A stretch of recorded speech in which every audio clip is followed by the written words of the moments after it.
Okay.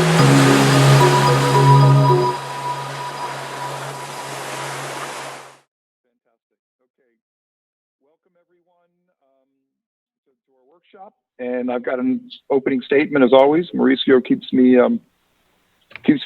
straight here. Ladies and gentlemen, welcome and thank you for joining us today. Please ensure that your microphone is muted to avoid interrupting today's proceedings.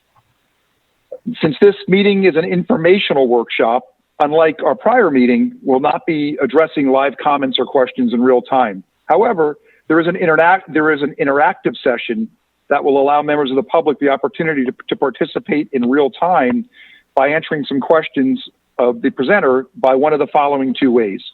So on the website, you'll be able to respond to each question at pollev.com. So pollev.com/TCNO, Tom, Charlie, Nancy, Oscar, TCNO. So pollev.com/TCNO once each question is activated. And you can also participate by text messaging.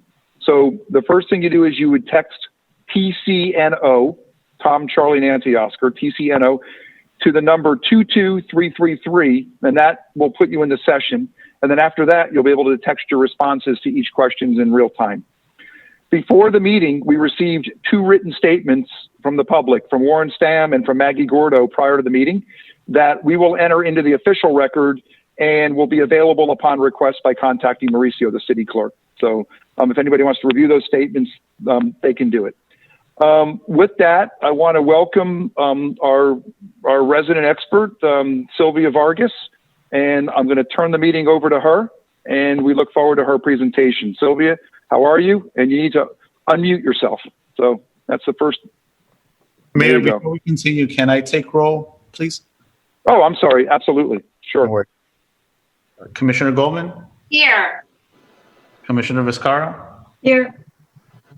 Commissioner Lama? Here. Vice Mayor Svechin? Here. Mayor Scholl? Here. All members present. Excellent. Okay. So if you've got to unmute Sylvia, Mauricio, or she's got to unmute herself, but it's all hers. And I'm going to mute myself now. So let's see here. Mute. Okay. All right. Good afternoon, and thank you, Mayor, and members of the City Commission and staff, and members of the public who have joined us today. As the Mayor said, my name is Sylvia Vargas. I am a principal planner at CGA, and I've had the honor of leading this process so far. I'm pleased to be here today to speak to you about the Town Center North Overlay re-envisioning process. Before we begin, let me reiterate a couple of things that the Mayor said. This is not a decision day. This is not even a recommendation day. Today, we'll be recapping for you the work that we have been doing up to date. And because our charge is to listen, to absorb, and to interpret what the community says on issues at hand, as the Mayor said also, we will be asking a series of questions of you, the audience, throughout the presentation. We'll have a slide in a moment that will summarize the same information that the Mayor provided, so you can see it, and the same information will be on every slide that is an active question. So with those polls happening throughout, but the first thing is, I guess I'm going to ask for a little bit of your indulgence, because sometimes, we're going to be switching between two different programs, and it takes it's a little bit of a delay between, the PowerPoint and the polls. So give it a second. But as we go through doing those, you will be able to see the results on the screen as people enter their inputs. So all of those responses will be recorded, and we will have them as part of our record of public input. But they will be integrated into all the input collected to date, and it will help to shape our recommendations. So with that, Mauricio, I'm going to share my screen and begin the presentation. Okay. Let me just quickly here.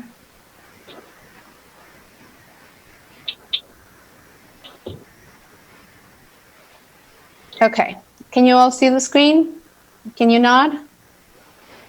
Yes? Okay, great. All right. So, oops, sorry. See, this is what I was concerned about. Hang on. Let's try this again.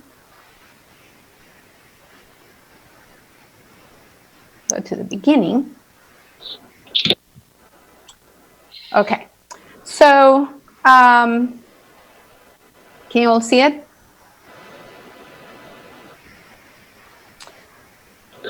I want to start my presentation by just giving a quick shout out to the core project team. I was hoping to see them on screen today, but that's okay. I have some action shots, which are actually even better. They've been fantastic and they've gone above and beyond, even with a pandemic shutting everything down and making us change and pivot some of our public engagement. There are other people that have helped as well, but I want to recognize my colleagues Giano and Dominic, and of course your very own Claudia Hasban and Jennifer Luchong. And if they were on screen, I would ask them to wave. So we started this project in January with 4 major goals. Engaging the community was the main driver of the entire process, but to do that, we had to raise awareness about the town center. I know that sounds counterintuitive because the reason why we're doing this is because a lot of people were aware, but what we have discovered through this process is that not only are there many people in Sunny Isles Beach that are not aware that there is a town center, but also many people are not fully understanding what the issues were. So part of our process was to provide that information so that people could choose to be involved and make informed decisions about their input. We also imposed a goal on ourselves of conducting a very open and transparent process. And when you see our full report, you will see that we have a full record of everything that has been done, including all the raw input that we received, positive and negative. In addition, as I said, because it's the driver of the process, obtaining input from a variety of interests in the community about the future of the CNO was a goal. We had to try and engage all the different perspectives so that we could, and so that we're able now to develop sound recommendations for the commission that are based both on that community input as well as our technical analyses. The process itself was pretty simple because we have a short time frame to complete it.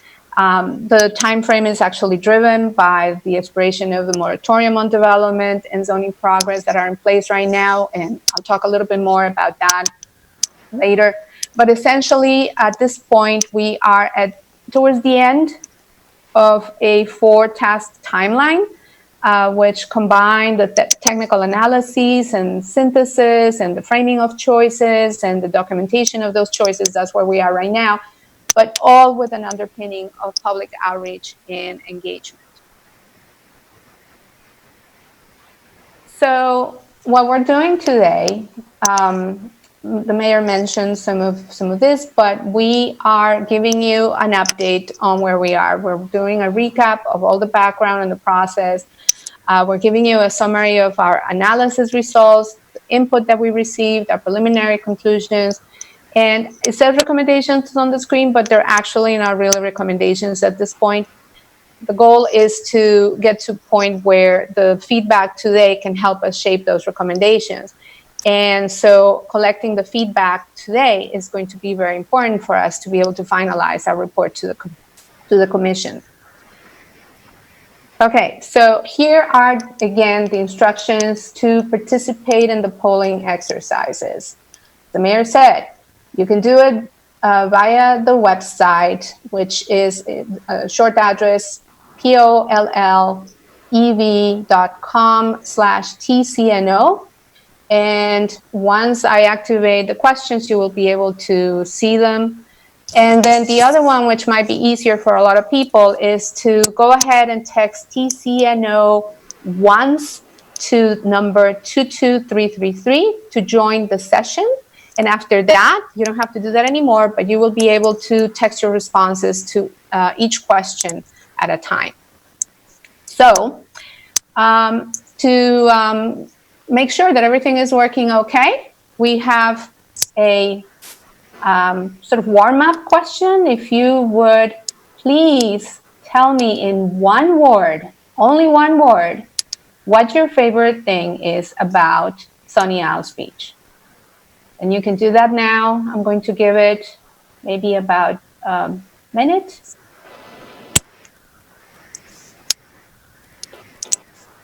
And what we have on the screen is a word cloud. So what's going to happen is if there are terms, there are words that people mention very often, they're going to get bigger on the screen.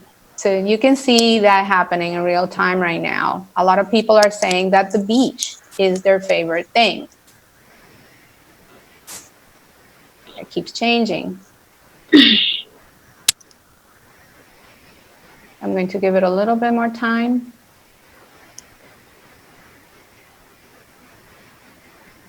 Well, obviously the beach is everybody's favorite thing, but community is definitely a very close second. Oh, TCNO is growing too. Community now is first. All right.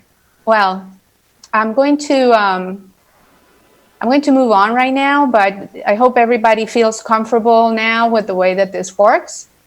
Let me move this out of the way here for myself. Lock this one. And now we're going to move on to the next question, which is one of our real polling questions for this.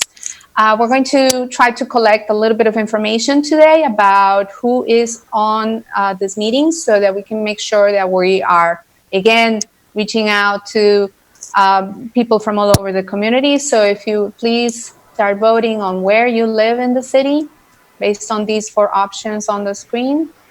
Text A, B, C, or D.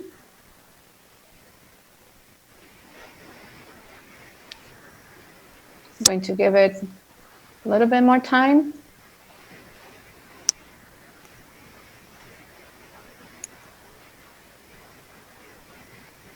Okay. So it looks like a vast majority of people who are on the call today, online, live on the west side of Collins Avenue. All right. Keeps changing a little bit. That audience is growing from the west siders. There's a few people who live in other places. All right. I hope you had an opportunity to answer.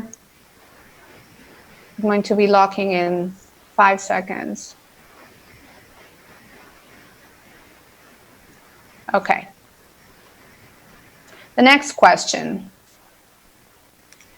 I would like to know what your main interest is in this topic, why you're here today. So if you would choose one of those 4 options of this on the screen. Great. Thank you.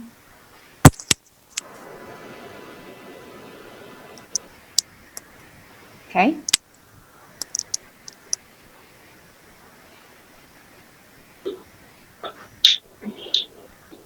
Actually, I said one of the options, but you can choose as many as apply to you.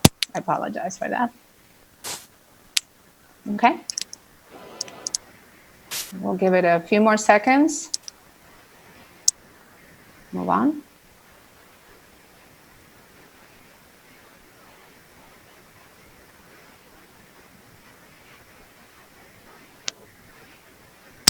Okay. All right. Thank you for your answers. We're going to move on. So this is the way that it's going to work throughout. We'll have different kinds of questions. Most of them are going to be sort of in the same format, choosing ABC, multiple choice basically, but there will be a number of them that will actually be open-ended questions where you can enter your unguarded thoughts basically. I'm going to move on. Bear with me.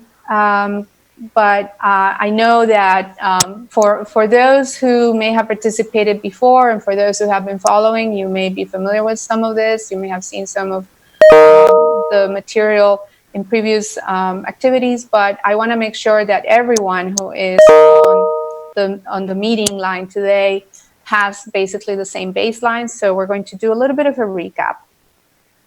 So I mentioned that our entire process is driven by public input. So we set a high bar for ourselves, including a goal to achieve community engagement that is productive and respectful. And I think that we have been able to do that. All the interactions that we have had have been very positive, even when people feel extremely passionate about their opinions. And it has been a joy to talk to people about what they want and what they worry about. We also, as I mentioned before, wanted to make sure that we had diverse representation and inclusiveness in the entire community. We understand that when we talk about public input, public is not a single thing, it's not a single entity. There are many, many different stakeholders in the community, and we wanted to make sure that we captured all of their different perspectives. We also knew that in order to engage as many people as possible, or at least to give as many people as possible the opportunity to engage, we needed to provide multiple opportunities, multiple formats, and multiple methods to participate. And I'll talk a little bit about more in a moment about what we did. And finally, the most important, perhaps, goal of our approach was that we needed our recommendations to come out of the public input combined with fact-based information. So I don't necessarily expect anyone to read this table right now, but essentially what I have is a timeline that encapsulates the different activities that we've held throughout the process. As you can see, we've had something fairly steady almost every month or almost every other month. We've had some periods where we have actually been engaging with the community and others where we have been doing outreach, but also doing the work that we take out to those engagement points. So we had a number of different activities. As you can see, we started with stakeholder meetings, of which there were a total of 11 with over 35 people. We had some pop-up outreach activities. I'll talk a little bit more about those because those were kind of interesting. And those were held before the big formal meeting, which was a listening session in mid-March, just before the pandemic crisis and the shutdown. We also were supposed to have another pop-up outreach activity after that listening session at the end of March, and we were unable to do so. So what we did in order to augment our outreach, we did have an online survey that started, that was open starting the day of the listening session, and we extended the time that people could participate. So that was open for a whole month. And this digital workshop is part of that process. So we're going to be continuing to collect input. We used a variety of tools, everything from having a project website on the webpage on the city's website that has a comment form where people can submit their concerns. Used extensively the social media channels that the city manages, were email blasts, event flyers, palm cards that were handed out. to people in businesses and on the street when we did our pop-up outreach, phone calls, etc. I wanted to give you a little sample of how those interactions occurred, particularly the pop-up outreach and the listening session. The pop-up outreach actually was a result of some of the suggestions and comments that we heard during our initial meetings. We were told that we should try to engage some of the groups that traditionally don't always participate. Perhaps there are people who are not going to come to a public meeting at City Hall, older residents, or busy parents, even employees, workers of some of the businesses in the TCNO, some of the patrons there. So what we decided was to actually go out into the community. We set up a tent in 2 locations, one within the TCNO and the other one just outside on the pedestrian bridge leading out from North Bay Road. And we had a lot of wonderful interactions, particularly with the kids coming back from school. They were all super interested in what was going on, and they had some really, really fun and amazing and super practical ideas about what needed to happen. And we have made sure to incorporate those as well, because after all, this is also their community. And if hopefully they stay in Sunny Isles Beach, it's going to be their town center as well. The listening session had a little bit of a different format. It was a little bit more structured, but we had a lot of interaction in terms of the residents that participated coming and telling us what they thought. We didn't have a presentation. This was not about us telling people, what was going on, although we did provide information in the form of the boards.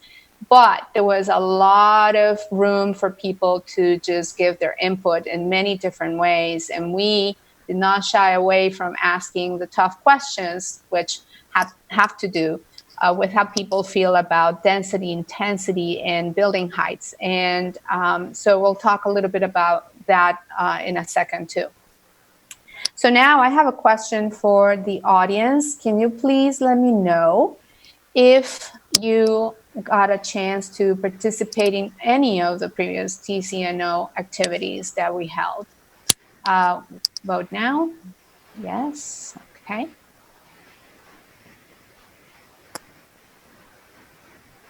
All right, that's great. So now the responses are coming in very, much more quickly. That means that people are, getting used to the technology, I guess. Okay.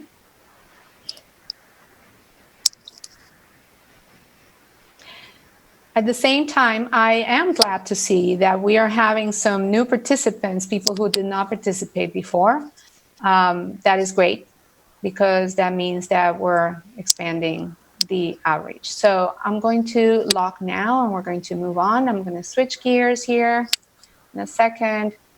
Bear with me, a little bit of background, talk about why it is that we're doing this at all. Let's review what the town center is. So you can see on the context map on the left, this one right here, the town center is pretty centrally located relative to the rest of the city. It's strategically placed at one of 2 gateways into the city from the mainland. The TCNO boundary encompasses the land on the north side of 172nd, down to the north side, to the north edge of westbound Sunny Isles Beach Boulevard, and from Collins Avenue to the Intracoastal on the west. So it's a very compact area, only slightly less than 72 acres in land area, and it's compact enough that you could actually walk from one corner, if you could actually walk directly from one corner to the other diagonally, it would take you just slightly over 5 minutes. The reason you cannot do it is because actually there are some internal connectivity issues, as we will see in a moment, and as this is also an issue that many people brought up. A little bit of history about how the area developed. Much of the land that constitutes the TCNO was actually built up prior to the incorporation of the city in 1997. You can see this is a photograph from 1995, and a lot of the residential development was already there. Some of the commercial development was already there. The rest was actually completed pretty quickly within a few years of incorporation. You can see the difference between 1995 and 1999. The city incorporated in 1997. So by this time, let's say by 2000, the character of that area was pretty well set, at least the north side. The south side was very different. But the north side has hardly really changed since then. And you can see that the same pattern, the same buildings have continued to exist on the north side of the town center since then. It has been pretty static.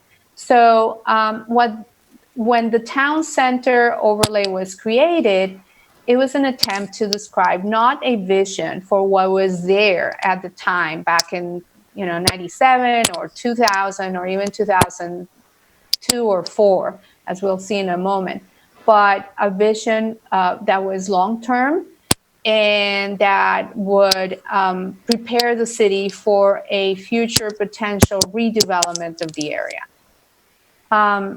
So that vision really didn't materialize for a variety of reasons. On the south side, as I said, things were different, and there was a lot of redevelopment that happened pretty much along the lines of what was envisioned in the comprehensive plan. So let's talk a little bit about some of the key events. I've mentioned a few of these issues already.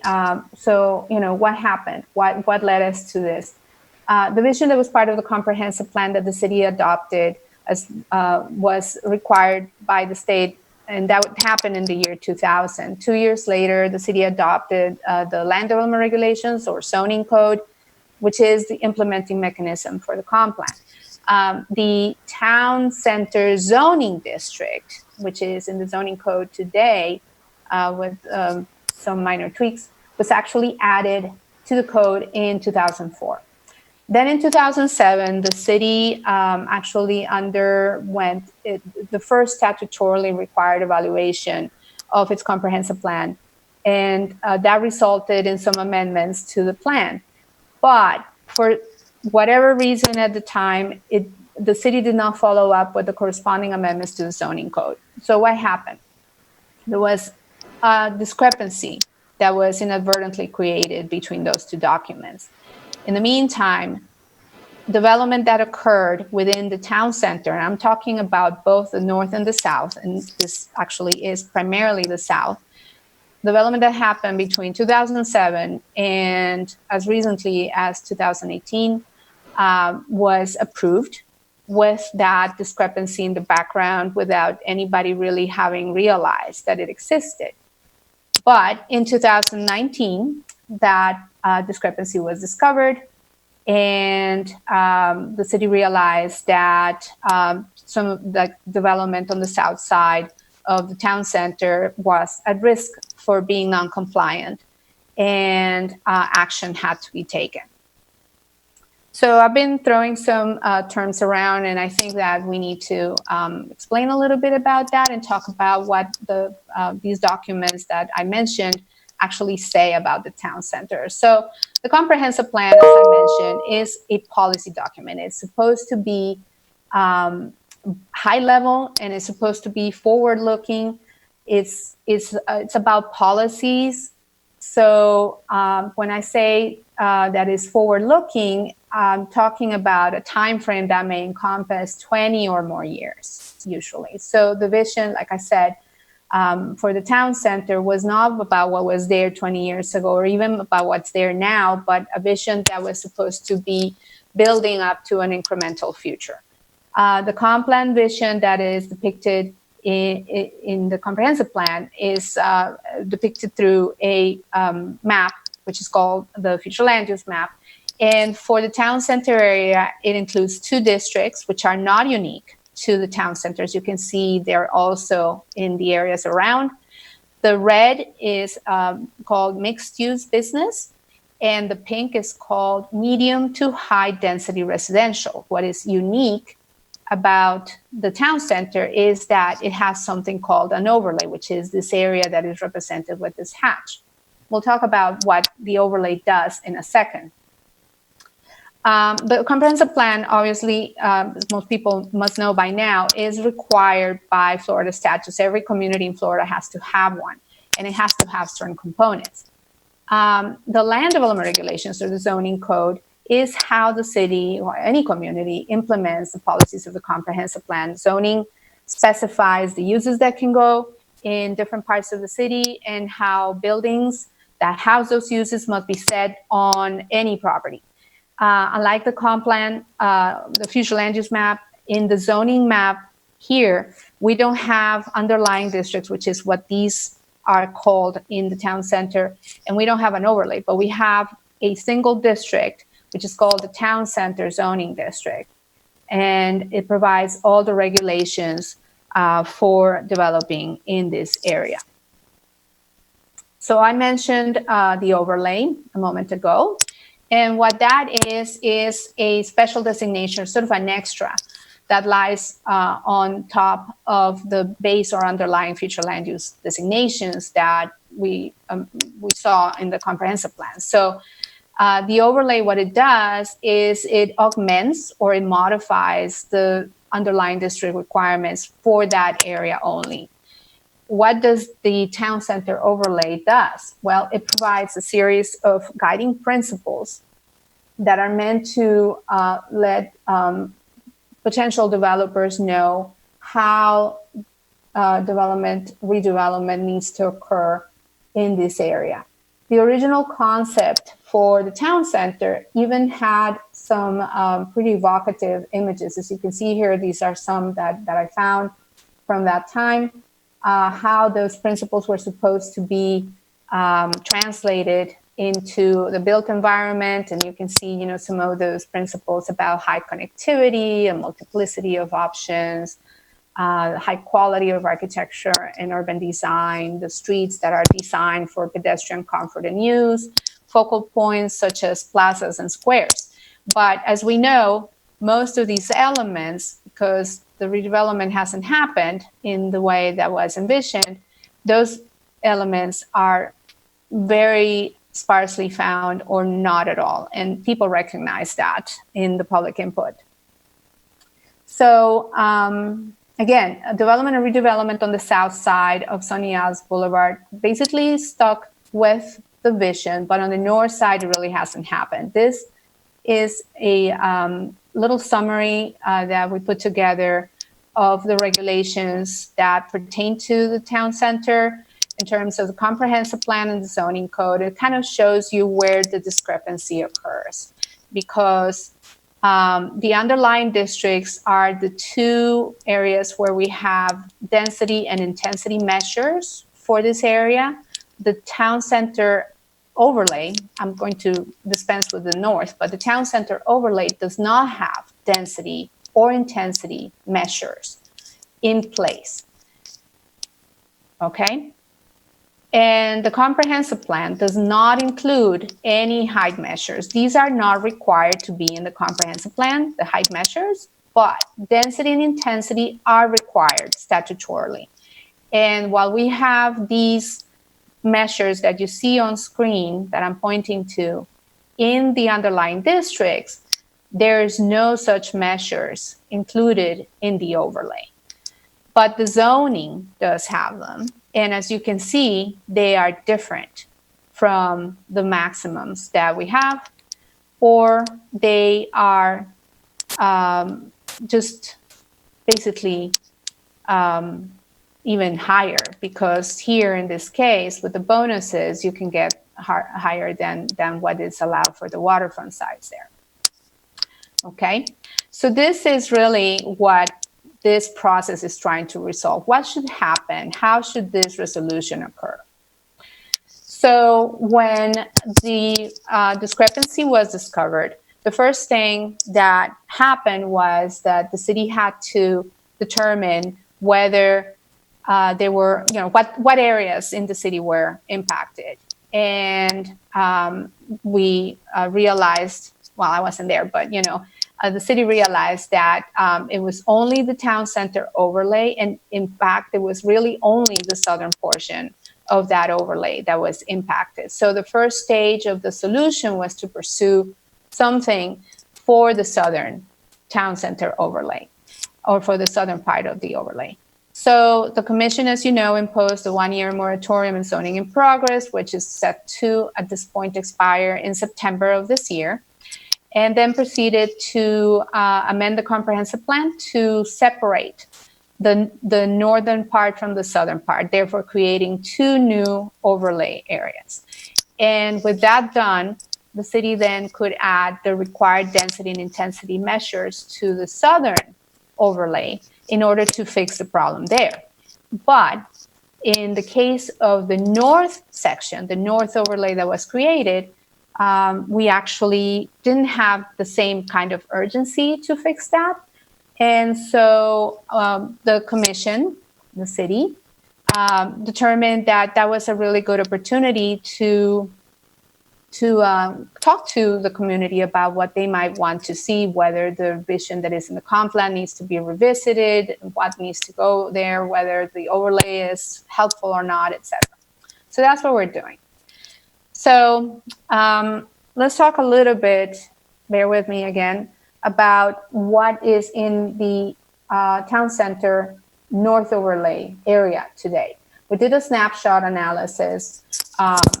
What that means is that we Sylvia, I'm sorry. Yes. Can I interrupt you really quickly? I believe that your mic is hitting your necklace and it's causing a clicking Got it? sound. Okay. Yeah. Is that better? Yes, it's just that whenever it rubs on your necklace, it was causing. See, and here I was trying to look nice for all of you. It's okay. But thanks for letting me know. All right, so the snapshot analysis is not a super exhaustive analysis. We didn't really have the time or the information to do that. It's not like, doing a full-blown master plan study or anything like that, but it did allow us to capture a picture in time of the town center as it stands today. And the outcomes of this analysis played an important function for us in going out to the public and offering this information so that they could better understand what issues were at stake. Let's see. We talked about the town center not changing a lot over time in terms of development, but there have been some changes, and these are interesting because they're mostly demographic. The town center is actually an important component of the city's demographic and economic fabric, but it's also dissimilar from other parts of the city in significant ways. For example, we now, at this point, we're using, obviously, census information that is going to be updated once the new census come online. So this has to be updated. But what we have is the Census Bureau's American Community Survey information from 2018. And it tells us that there's almost 4,000 people, so maybe a few more even now, which represents about 18% of the city population who live in the town center area. Interestingly, in terms of demographics, a great share of that population are white Latinos, and 72% are foreign-born, compared to the city as a whole, where 61% of the population is foreign-born. There are approximately 2,800 units, a little bit over 2,800 residential units within the area, which house this population. And that housing stock comprises 10% of the city's overall housing stock. So there again, we have a significant share of something that is in the town center. On average, the population who lives in the town center tends to be I would say appreciably younger than the city average. It's a good 11 years. So you can see the median age. The household size tends to be a little bit larger than the city's average, and the median income in the town center is lower than the median income of the city as a whole, 20% lower. The households in the town center north area dwell in multifamily developments. This is really the only type of housing that exists in that area, unlike some other neighborhoods on the west side that are single family home, or that may have other types of townhouses, duplexes, whatever. There's nothing like that here. Everything is multifamily, and the predominance of condominiumized buildings means that a significant majority, 80% of the private residential use land within the area is under what we would consider multiple ownership. This is one of the reasons why we believe that it was challenging to achieve the vision that was in the comp plan, because it would have required the consolidation of ownership in order to make it happen.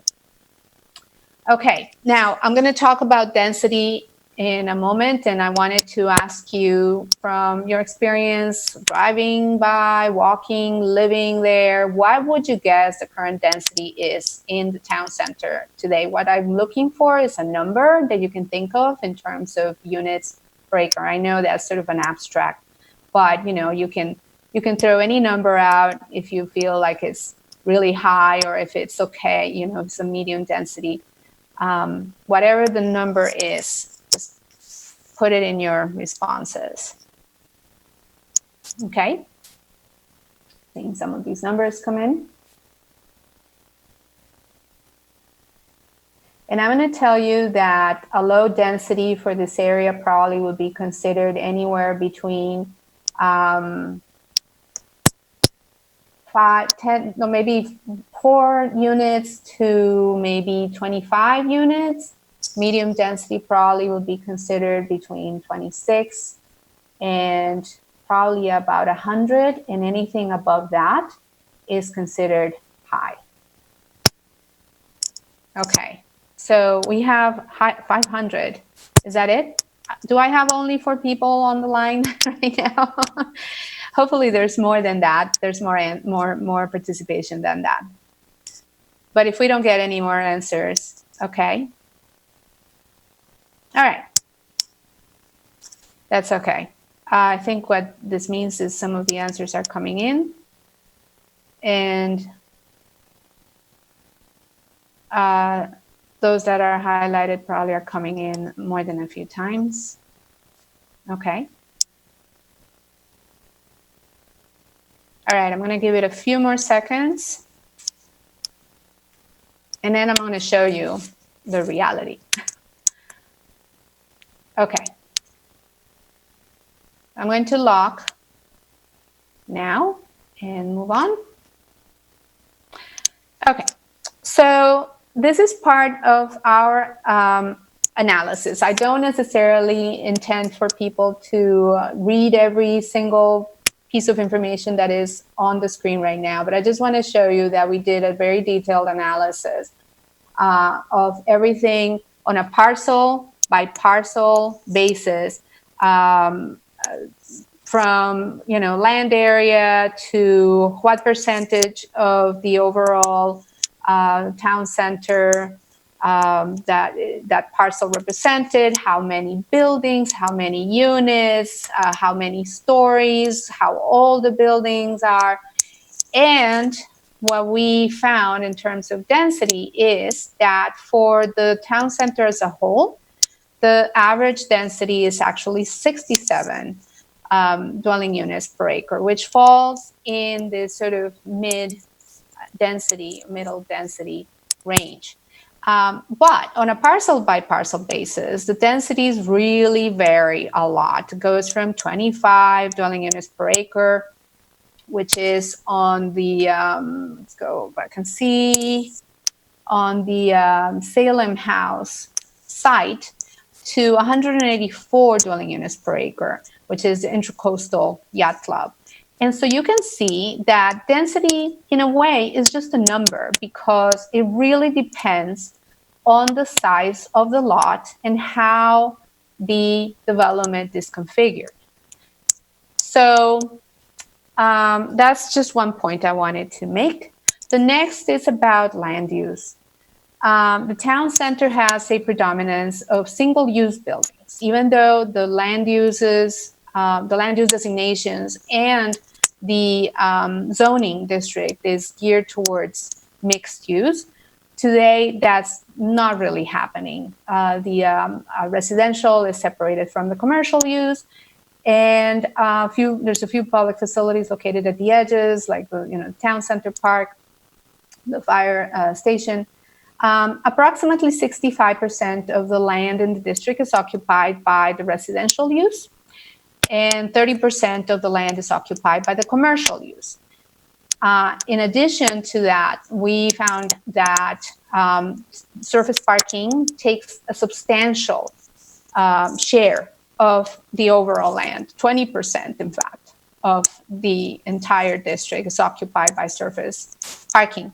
And green space, as such, is only 5%. We looked at the building height and figured out that 91% of the buildings that are there are less than 10 stories. 57% are actually 5 stories or less. And the average building height is 6 stories. I have to mention that sort of odd man out there is the Intracoastal Yacht Club property, because that property was actually developed under county rules right before the city incorporated. That's when the approvals came in, right before the city incorporated. So that was developed under different rules, and it could not happen the same way if it had been built today. I also wanted to mention that this is actually one of the oldest areas in the city now. The average building age is 37, and 21% of the buildings, including some residential, but mostly the commercial buildings, are 50 years or older. So I thought that was kind of an interesting fact for us. Here's just a few photos to give you sort of a compilation that shows the range of building heights and built form character. You can see the difference between the commercial areas, which are 1 and 2 stories, and the residential areas, which vary from 2 stories all the way up to, in the case of the Intracoastal Yacht Club, more than 20, including the parking garage. So you saw this table before. I just wanted to show you how, when you add this last column that we have now, which shows the existing condition, those numbers that I just showed, it really kind of allows you to see that the existing development falls in range of what the comprehensive plan and the zoning code allows, which means that actually the comprehensive plan and the zoning code were designed to accommodate the range of development that exists today. So it's sort of in that same vein character. Okay. A few more photos. We kind of did an analysis of assets, challenges, and opportunities. And of course, there's a lot of great things going on in the town center area between the sort of open space character of the area, the North Bay Bridge that connects the pedestrian bridge across Sonny Isles Boulevard, all these wonderful things. But there are also some issues that are challenging. There's some hot spots that flood, and I know the city's going to be working on fixing some of that. There's some points of vehicular and pedestrian conflict. I know that there's also some movement on trying to resolve some of those issues. The surface parking areas, and particularly where they are serving as pedestrian connecting ways, are pretty harsh because there's no tree canopy coverage. There's nothing to protect people from the elements. There's nothing to protect people from cars, even. And there are, as I mentioned at the beginning, some connectivity issues because some of these pedestrian and vehicular pathways, they do not connect after a certain point. And so some of those are the challenges. And I think that we can see that the vision that is in the current plan, the comprehensive plan today, was meant to try and resolve some of those. And it really hasn't happened for obvious reasons. So let me just now switch gears and show you a little bit of our public input. I wanted to talk about it because we asked some questions that, you know, touched on the controversial aspects that we need to resolve. And just wanted to show you exactly what people said. So we asked people whether they liked the town center today. And you can see that the vast majority say that they do. Sylvia, I'm sorry to interrupt you again. Your mic keeps hitting your necklace, and it's okay. I'm sorry. So sorry. No, it's okay. It's a beautiful necklace. It's a beautiful necklace. I apologize if I'm driving people crazy with that. Thank you. No problem. So the responses were overwhelmingly positive. But the interesting thing is that we also asked people to elaborate on their answers. You know, so do you like it or do you not like it? And if you do, and if you don't, please tell us why.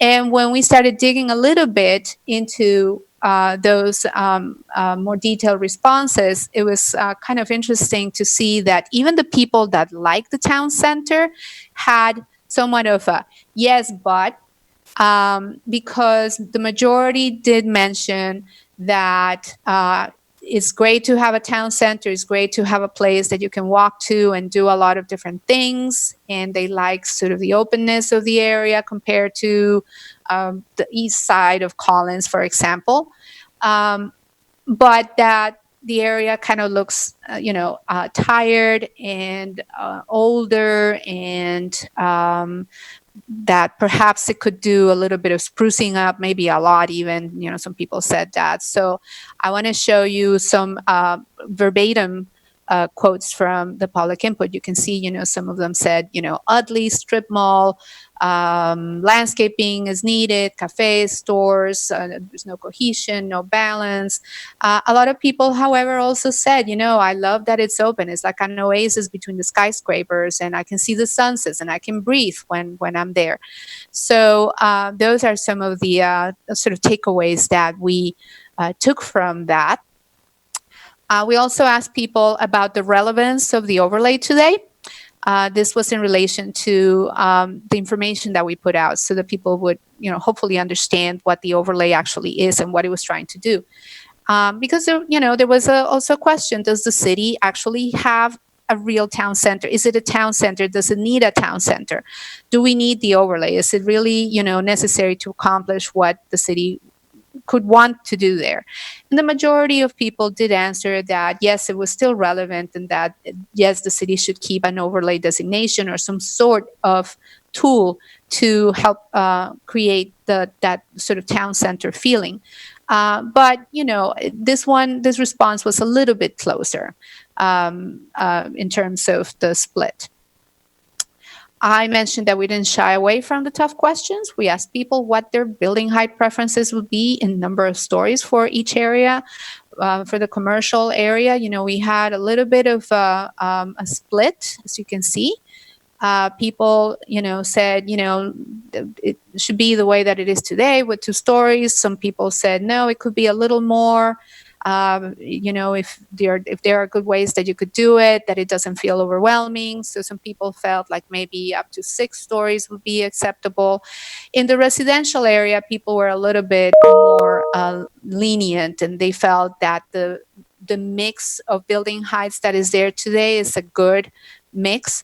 They would like to keep whatever happens in the future, they would like to keep it that way. So it's not like a single uniform kind of building height.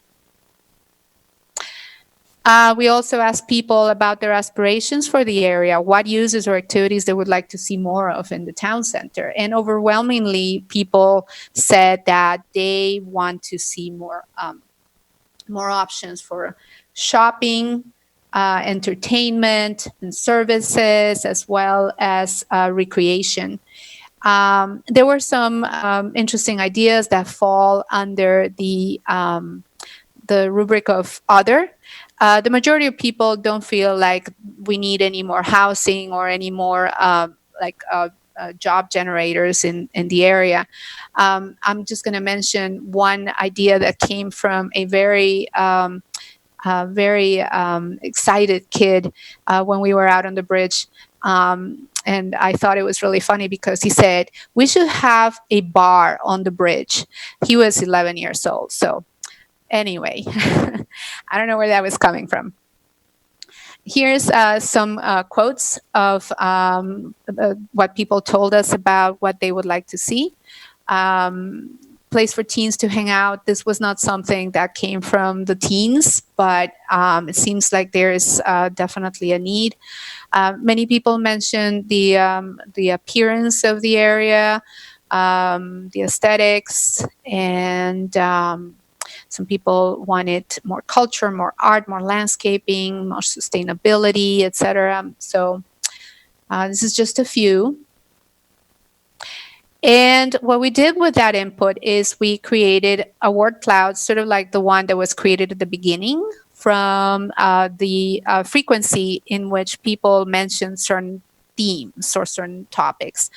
And these are the top topics that came up over and over. So you can see the green space and more parks actually are sort of on the same level. They're the ones that were mentioned the most by people, followed by pedestrian safety, mixed use, art, and improving the appearance or keeping as is. And I will qualify that by keeping as is, there were two things that people meant.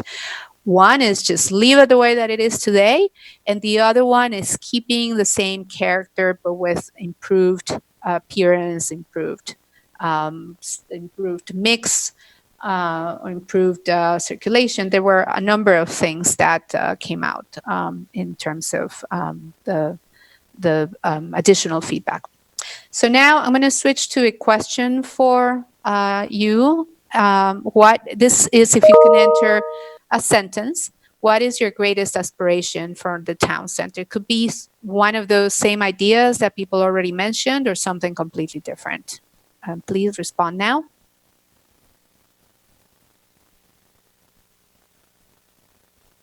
Okay. Okay. Functionality. Keep the old town feeling. That's great.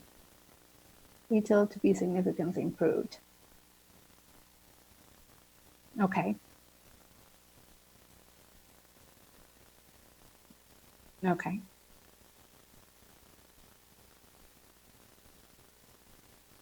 All right. I'm going to give it a few more seconds.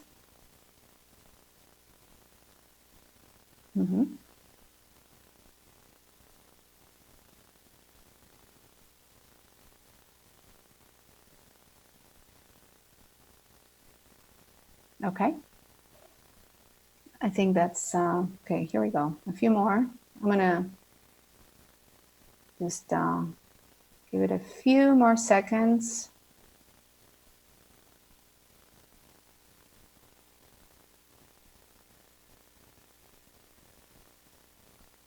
So you can see that there is a range of things that people think are important.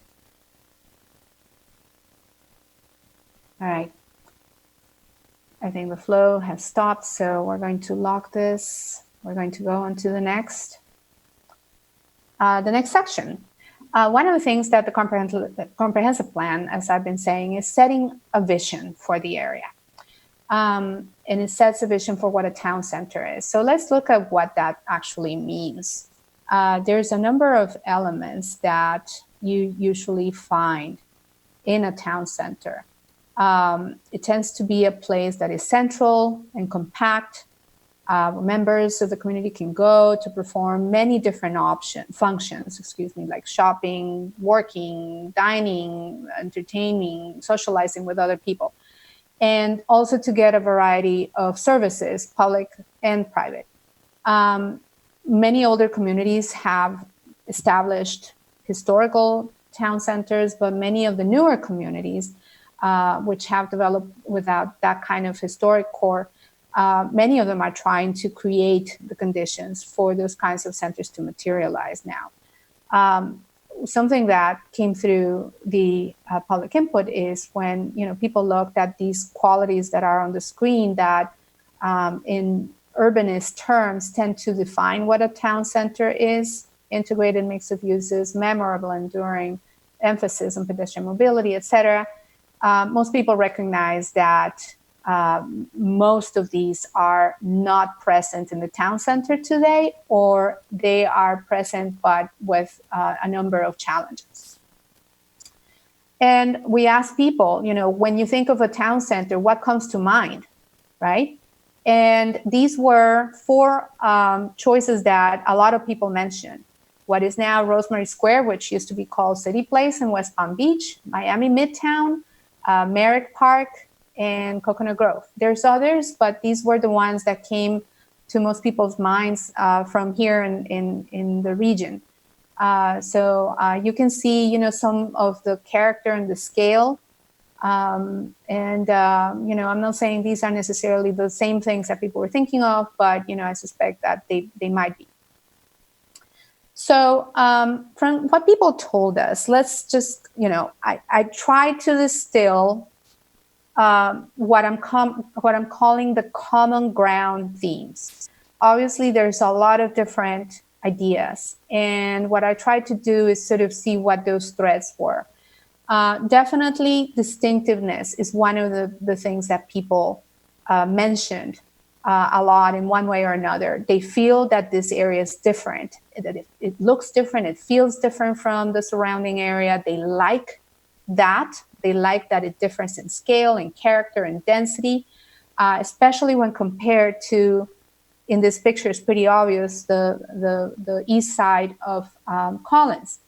No one in the community engagement process used the word special at this point to describe the town center today, but everybody feels keenly that they wish this district, whatever happens in the future, whether it's 10 or 15 or 50 years down the road, that they would like it to remain unique compared to the surrounding area. The other term that I kind of took away from those interactions is oasis, because there was a lot of mention of, it's like a place of retreat. I can breathe when I walk. I can see the sun. It's different for me, and so I think that it does provide that sense of retreat to people, and the sense of the smaller scale, lower profile that people want to maintain. It's also a destination for most people. Everybody wants to make sure that the center continues to be an important activity center with multiplicity of functions that serve locals and visitors. But again, everybody feels like it could be better, could be, higher quality and more variety of shopping, dining, entertainment, and civic use options. The final term that I took away from all the public input is that people want this area to be livable. And by that, I mean a number of things. They want it to be accessible, easy to get to. They want it to be multimodal. You can get there in a number of different ways, the least of which is having to drive to it. They wanted to stay open, to still have that feeling, and have the green space to accompany that perception. And they wanted to be human scaled. That can mean, the building height, but it could also mean the intensity of the development. It could be a number of different things. And they want to have an updated look. And by the way, the updated look is primarily referred to the commercial area, not necessarily to the residential area. Just wanted to clarify that. So now I want to ask the audience to tell us which element of the vision is more important to them. So please go ahead and vote on these. If you have a different option, that's okay. Just pick other. Okay.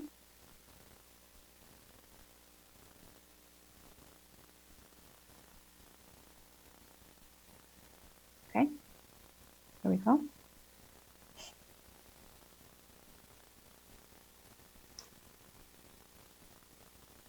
right, I'm going to give it a few more. But it's pretty evenly split between being an activity hub and being livable. It's interesting that nobody picked the distinctive aspect of it in this meeting. And gotta wonder what that means. But we're going to allow a few more seconds of input, and then we're going to move on. Okay. All right. So now we have a little difference there. Okay. I'm going to lock now. Move on. And now we come to the real meat of this discussion. I appreciate your patience in bearing with me so far, but it was important for me to get some feedback on some of these questions. So ultimately, what our role was in holding this engagement process was to help the city figure out what needs to happen there, right? What it wants to achieve and how it wants to achieve it. So that means looking at the comprehensive plan policies and looking at the zoning and development regulations. The role of our process was not necessarily to tell the city or the commission what to do, but to help you all figure out what the options are that are available to you, that are viable from a policy and regulatory standpoint. So the way that we have gone about that is trying to understand what the viable options are and what they involve for the city. From that, looking at the public input, in our analysis, we identify 4 options. This is obviously not the entire universe of potential actions that could be taken, but these are viable in terms of a series of factors that we identify as important at this point. They are the options that we're going to present are broad concepts. They're not detailed. They don't give you language to put into amendments. They don't tell you, to do this or do that in a certain order. Their general direction at this point. And obviously, we're going to continue to refine those based on what we hear today.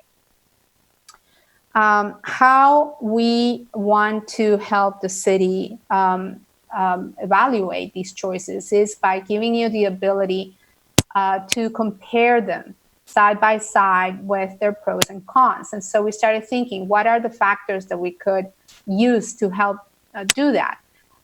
So very important and foremost is, does it incorporate community input? Secondly, is it consistent with policies that are in the comprehensive plan already? Is it legally defensible? That's a very, very important factor. And then, is it achievable within the limitations of the resources that we have and the timeframes that we have to meet?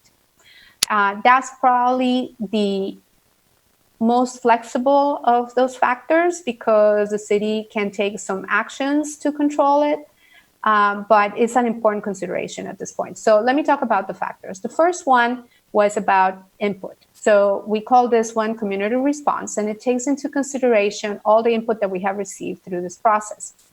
It refers to the common ground themes that I mentioned before.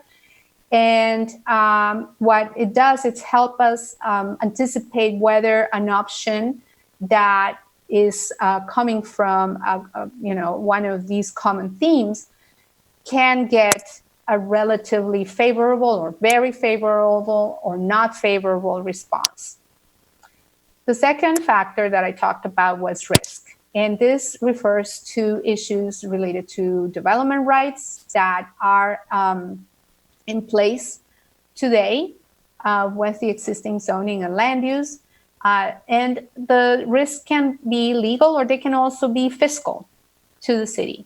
On these, we did initial estimates of what changes could incur in terms of those development potentials, as well as feedback from the city attorney. Risk may be to the city as a local government, but it also may be to the city as a community. So this factor encompasses a lot, and the risk ranges from very high to very low.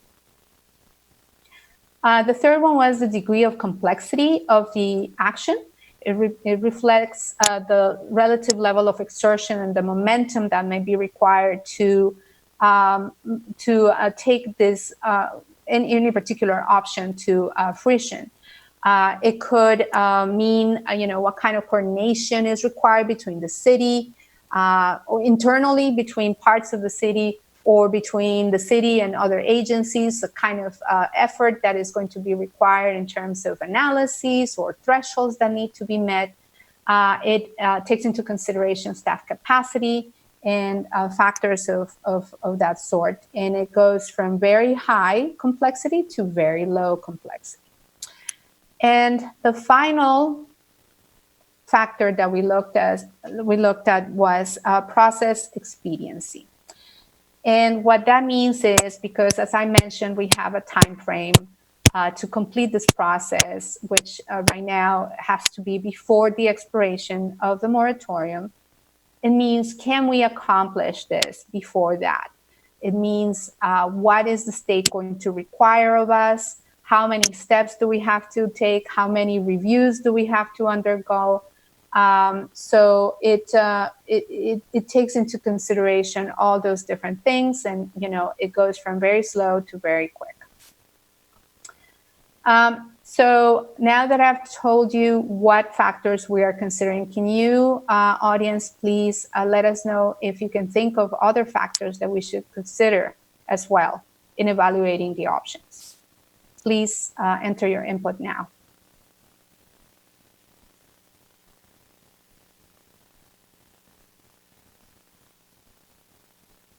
If I see a blank screen, that means that we're doing pretty well. Oh, okay, here we go. Environmental impact. Okay.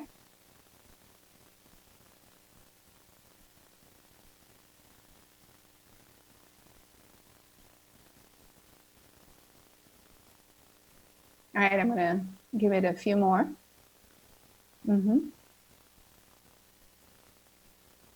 Okay.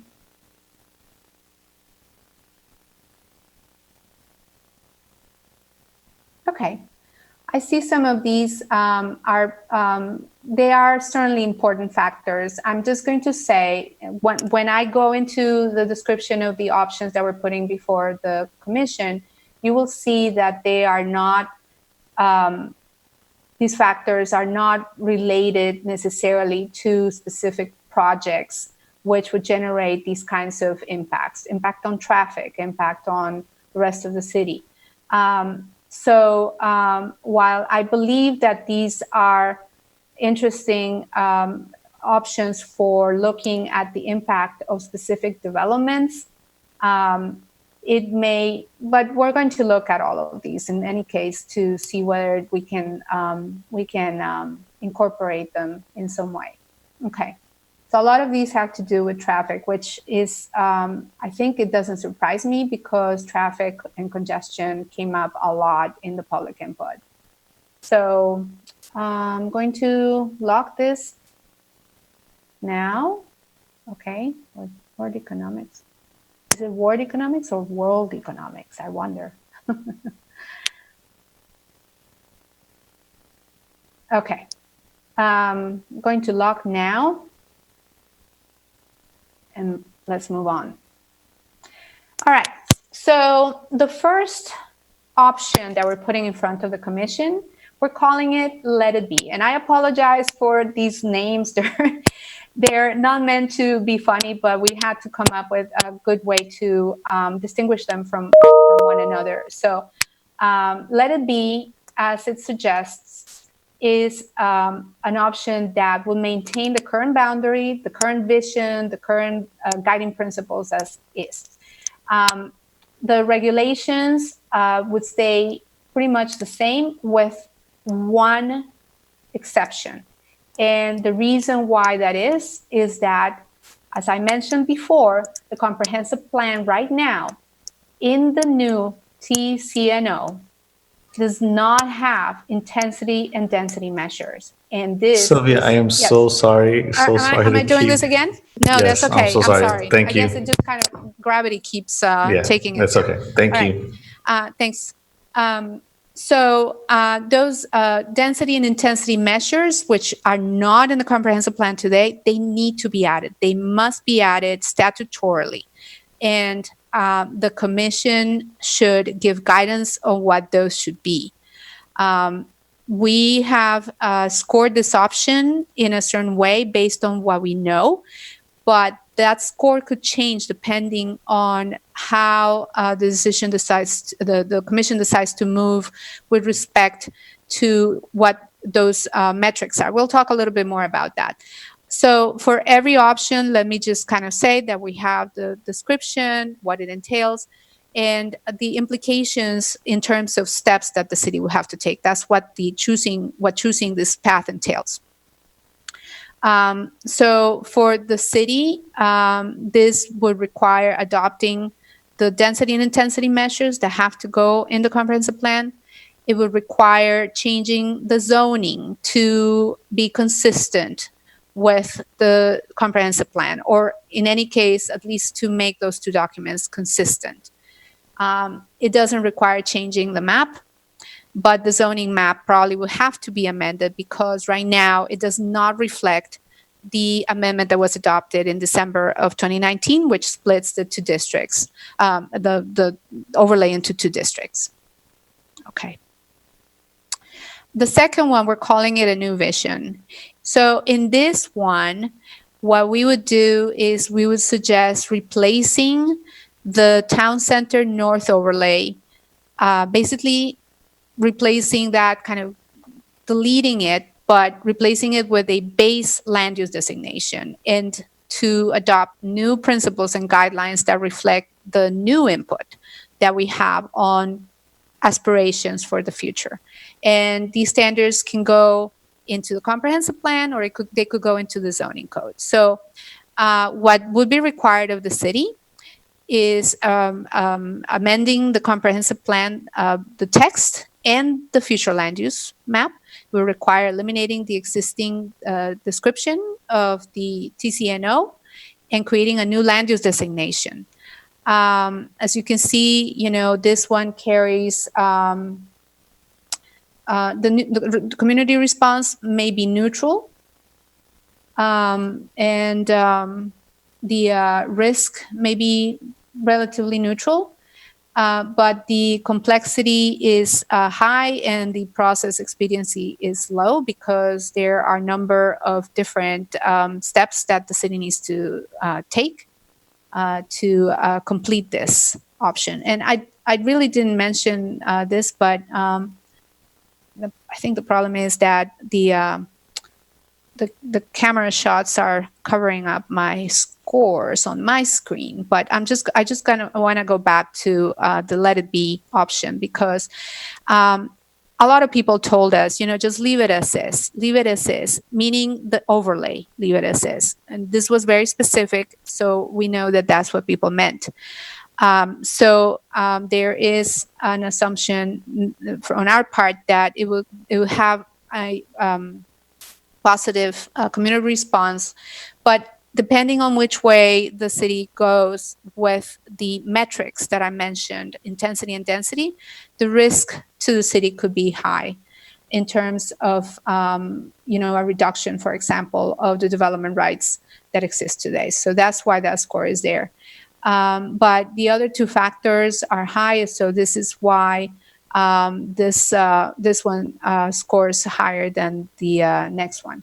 I do want to say that while I encourage you to look at the cumulative scores that we have right now, we also know that you need to look at each one of the factors separately to make sure that you get the full picture of what is going on with each one of the options. Okay, so I'm going to move on to the next one, which we're calling, after this new vision, we're calling Toss It Away.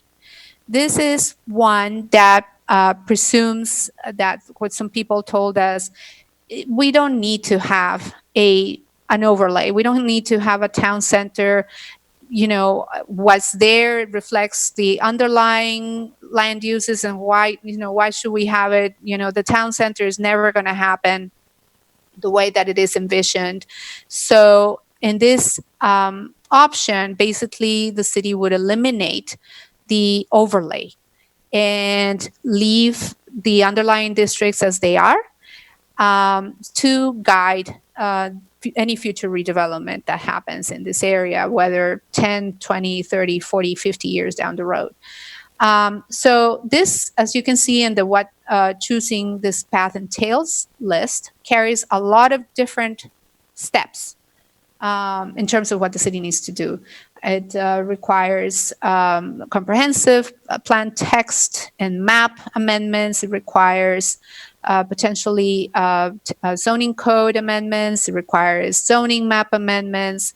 And so this is one that, from the perspective of some of those factors of process expediency and complexity, are scoring lower. But from the perspective of risk, for example, it scores a little better because I'm sorry.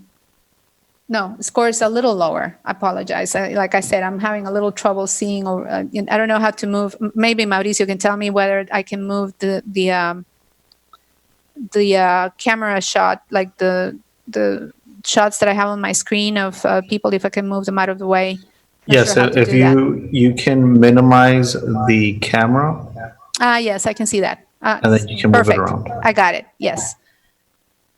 Yes. So yeah, this one, if all these changes occur, actually the risk is higher, not as high as potentially the first one, but it is high because there are some development right expectations. And if we just eliminate the TCNO, then some of those could go away. But the community response could be neutral because of the input that we received, that many people feel like, well, the overlay itself is not what does the trick here. And finally, we have framed an option that we're calling a narrower focus. And in this one, because the majority of the people told us that the residential area, they're okay not only with what exists there today, but what could happen there in a potential imagined future. Sort of same scale, same character. And the most contention is surrounding the commercial area. This option would redraw the boundary of the overlay, so it applies only to the commercial area. And in the residential area, then we would leave the underlying designation to control any future redevelopment. So this option would require some complicated steps like the previous one. We have some complexity and slow process with multiple reviews, but it could have a very positive response from the community by really reflecting on what a lot of people are focused on, which is the commercial area, and a relatively neutral risk depending on what the direction is with the commercial area. So these are the four options that we have in front of us right now. As you can see, these are not detailed, as I mentioned. They don't give you language. They don't say, pick this building height or pick this density. But these are options that you need to be considering because these are the paths that you're going to have to make decisions on at the end of the day in order to fix the issues that we have with the comprehensive plan and the zoning code not being consistent with respect to this area. Okay, so we actually created a scorecard that summarizes the options, their implications, the score, and it's an option, it's a scorecard that we're going to put in front of the commission when the time comes so that you can actually see the four options or any iteration of them that comes out of this meeting side by side, and you can see the score and you can see the cumulative, the cumulative score and the factors, each one of the factors separately. Some considerations for you. In terms of the density and intensity measures that I've been mentioning, again, I want to emphasize that these are required by Florida statute, and they are not in the comprehensive plan today. So that needs to happen with pretty much every one of these options. The only exception being the toss it away option, because then we don't have the issue goes away. But any of the other three will require you to, even the let it be will require you to provide direction to staff regarding which direction to go in terms of keep the same that we have today, keep the comp plan or keep the zoning metrics or reduce them or increase them, whatever that is.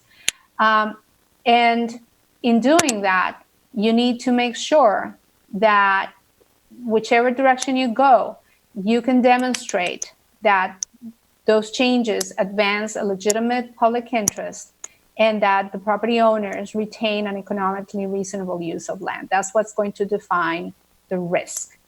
And finally, I want to make sure that we all understand that the issue of building height, while it is important to many people, I just want to make sure that it's understood that it has to be separated from the issue of density because it's not connected.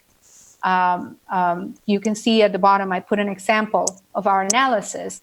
The Avila South complex, which is 3 stories, it has a density of 49 dwelling units per acre. And Plaza of the Americas, which is 9 and 10 stories, has a density of 46 dwelling units per acre. And so the density, I said before, and I repeated, is a number. It's tied to the size of the lot of the property and the number of units that go on the property. It doesn't have anything to do with the height. But we are making some recommendations with regards to how height is defined in the code because we realized in our conversations that there was a lot of confusion for people. So we're recommending that instead of using linear feet as it is now, we use the number of stories, which gives people a much easier way to visualize, and then add a definition of story in terms of how high a story can be. There's an element that I didn't mention before, which is that in the zoning code, building height in the town center is controlled by something called the street frontage plan, which is reflective of that original vision. And so there's a great number of street typologies, and each one has different building height and different setbacks and so on. if we are changing the vision and we're assuming that some of those street types may not happen in this, then it would behoove the city to go back and revisit that street frontage plan and perhaps simplify it or eliminate it. So that's a suggestion. So, and I'm at the end here, so appreciate your patience. Based on the information that I have given you at this time, I would like to know from the audience what advice they would give to the commission as to which of the choices to make. Please vote now.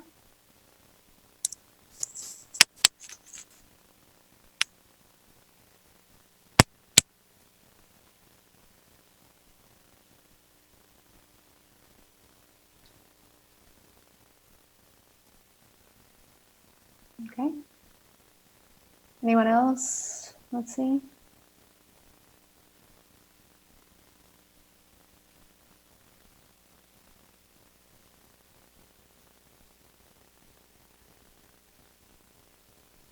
Okay.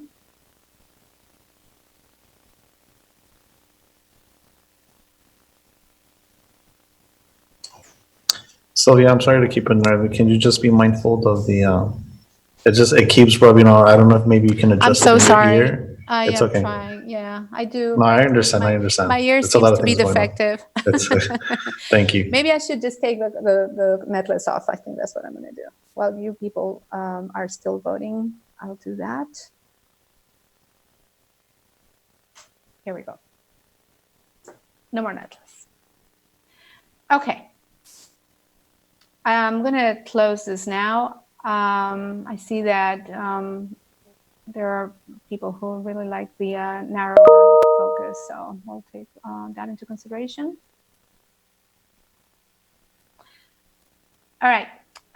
There's a number of other issues that don't have to do with the zoning code amendments or the comp plan amendments, but they're important issues people brought up over and over, and I just want to point them out to the commission because these could represent issues that are addressed in this process, or they are addressed through separate studies. Some of them could even be, low-hanging fruit. You have a transportation master plan that has a lot of recommendations for multimodality and improvements in pedestrian safety and so on. So one of the issues that people mentioned a lot was the need to improve walkability in this area and to and from the area. Some of the issues that have to do are with the redevelopment prospects. Obviously, what's going to happen? Can it happen soon? How, what's the time frame? But also right now we're in a moment of uncertainty with the market. The experts are kind of holding off making predictions based on, what's happening in terms of the coronavirus and other things. Site and building design, I think it's definitely on the forefront of what people are concerned about for this area, and we do believe that this is one of the items that the city could tackle through the actual amendments, adding either design guidelines to the zoning code or design principles to the comprehensive plan that address site and building design issues. And there may be some of those items that could be salvaged from the current vision. Parking is an interesting issue because we have been looking at it from the perspective of the users, but we also know that it is a problem for the building owners in the town center district. There's a lot of different competing uses for that parking, a lot of competing outside users who want to use that parking as well. There are conflicts, there are circulation issues because of the configuration of the sites, there are access management issues, and so there are some things that the city could help do, but a lot of it is going to really be dependent on the property owners. So just wanted to mention it because it is an issue that rose to the top. This is an issue, the next one that came up in some of the activities. People commented that the location of the two bus stops that are on Sunny House Boulevard is dangerous. We kind of looked at that a little bit, and there are some potential design issues there, but they would have to be coordinated with outside agencies. So that may be something that the city might want to do as part of their implementation of the transportation plan. And some of the issues that came up in the exercise that we just had, they're citywide issues: transportation, congestion, traffic, the safety of pedestrians, the safety of other modes of transportation, the capacity of the existing school, and whether the city actually needs or not, or wants or not a high school. Those are things that were also mentioned repeatedly. But they are citywide issues and outside of the scope of our study to resolve. But I do want to put them in the Commission's mind because they came straight from the public input. And so I want now to put them in front of you and the audience to tell us which of these is your top priority from among those. So if you would please vote now. I appreciate it.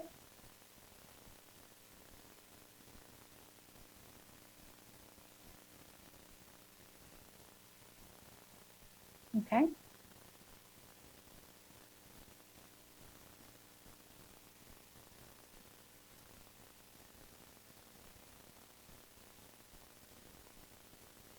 Okay.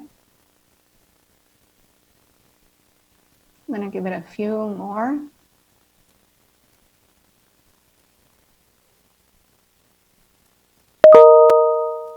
Okay. All right, I'm going to close now. Hopefully everybody has been able to get their vote in. And now I'm going to ask, well, I had a next question, but nobody voted others, so I'm going to skip over this one.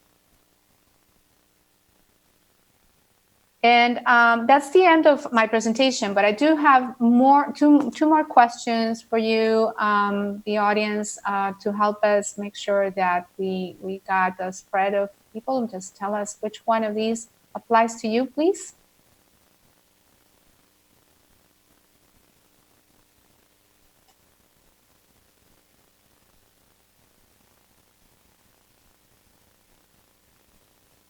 Okay, the majority are homeowners.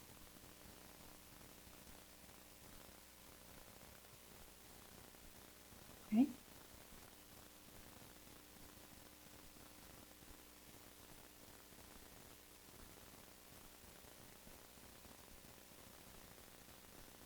All right, I'm going to give it a few more seconds.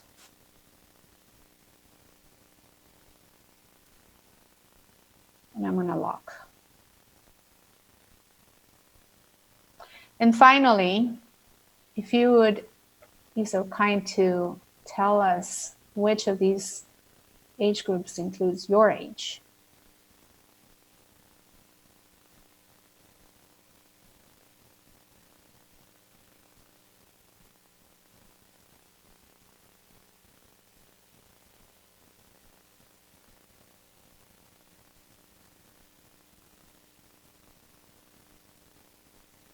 Okay.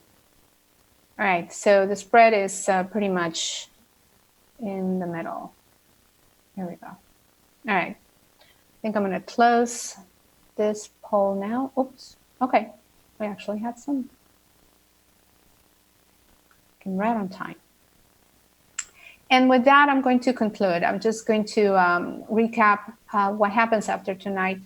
We are putting a draft of our report out for review. I gave you a summary today, but you can at your leisure examine it by going to the website. I think Claudia may be able to let us know if it is already there or it's going to be there, when it's going to be there. But this is the address where you're going to go to find it. We will take all the input that we received today. All those polls are recorded for me, and I get a report. So I will be looking at it. We will consider, incorporate, or address the input in one or another way. We will make adjustments to the report based on that, all that input. We'll present a final draft to the City Commission. Public input, I assume, is going to be welcome at that point. The Commission will select which path to move forward with. And once that direction is provided to staff, the necessary documentation will be prepared for the comprehensive plan amendments or the zoning code amendments, or both. And with that, I'm going to close. Thank you, Sylvia. Okay, thank you. I thought it was a great process. I thought it was very comprehensive. We really appreciate everybody's participation, but we also, I think y'all did a good job at basically synthesizing, a lot of different perspectives and a lot of different information and kind of narrowing it down. And then also, the conflicts between the zoning code and the overlay and the comp plan and the lack of alignment. I thought you did a very good job of explaining that. It's still probably going to be fuzzy for a lot of folks, but I think that at the very least, everybody has a background on why we're here and what we're trying to accomplish. And so with that, if the commission, if anybody just wants to say anything, I think we have a lot to digest here. So I'm not really looking for comments on the actual outcome, but I think if y'all just want to, if anybody has anything to add before we conclude the meeting. So Alex, you want to go first? No, I think it was a great process. It's a lot of information that we have to digest. I appreciate everybody that participated in this, the residents, and I just urge for residents to continue participating. You're more than welcome to contact me, tell me what your thoughts are. And I don't want to say anything on what my thoughts are right now. I don't want to influence anything. I just want to digest all the information and then be able to move forward with a solution that will work for the city, for all the residents. Very good. Thank you, Alex. Dana? Thanks. There you go. So while I appreciate the depth and the scope of the presentation, I think my views have been very clear and consistent throughout. And I have long felt that this, again, is a solution in search of a problem, and that I have always felt that it's clear what the densities and intensities are in the comprehensive plan, and that the zoning should match that, and that ultimately this is going to be, I guess, a point of litigation, but that's a separate issue. I just wonder also, I know that we're all aware of a pending administrative hearing. I don't know if that complicates this or puts a stay on this, or whether or not, this whole workshop process is continuing to be worthwhile given that. But again, that's a separate issue that can be addressed. I guess Ed can comment on that. And I also find a little bit, while I like the presentation, some of these labels like "Let It Be," when in fact or some of these descriptions are a little kind of not exactly consistent with what the remedies that are proposed. But certainly we can talk about that more internally going forward. And so those are some of my comments. Thank you very much. Thanks, Dana. Jennifer? Yes, thank you. It is a lot of information to digest. I want to just highlight to everybody listening that at some point soon, I don't know how long it takes, but this whole presentation, I assume, is going to be posted online along with the other workshops wherever we log in to watch the commission meetings online. This will also be an additional link, and it's worth revisiting because it is a lot to digest. And I would encourage residents, not just us, but also residents to go in there and really engage. This is, I guess, a bonus, right, of having to do things virtually and through Zoom that perhaps normally we wouldn't have this forum. And we wouldn't have the ability for participants to be voting the way that they have, and to really have that input, which was missing before in our process. And so I want to thank Sylvia for her efforts, and I think that they've done a really good job considering that the virus really impacted their ability to do the outreach the way it was originally intended. I think that the options that were executed actually ended up working pretty well. So I appreciate the pivot, and thank you for keeping everybody engaged. And I think that's basically it. We're this forum really allows us to not work in a vacuum, and to avoid that perhaps in some contexts it might be more convenient, right, for local government to work that way, but it's fantastic, I think, the way, given the circumstances, and so I'll leave it at that. Great, thanks, thank you, Jennifer. Vice Mayor. Thank you, Mayor. Sylvia, thank you very much for the presentation. You did a great job in really clarifying a lot of very dense information. I know we're not actually doing questions, but if you don't mind, I do have a question. One of the options, the last option, which seemed to have the most community support, the narrower focus, if you can clarify for me, that really impacts the RK Plaza, the commercial the most, or really that's it, just for non-Katz and his property. Were they engaged in this conversation with you? I'm assuming yes, but I'd just like to get that clarification. They were. All of the property owners were engaged, both the commercial property owners as well as the condo boards, property managers. We talked to all of them at the beginning of the process, and so we know what their major concerns are. And indeed, there's some compromise solutions that might need to be found for the commercial properties if that's the direction that you go. Mm-hmm. But at this point, they really are the only ones that are in play, if you will. Right. So that's what this option reflects. But they were part of the conversation. Yes. And then another question, what is there a lifespan to a building? There is a lifespan to a building, but of course, if you keep it up, we have buildings from right. So the buildings that are there are not necessarily of historical value, even though some of them are 50 years or older. Mm-hmm. They're not badly kept, but it's just that the pattern of development, I feel that people just see it as very outdated, sort of that strip mall plaza kind of development. All right. So, yeah.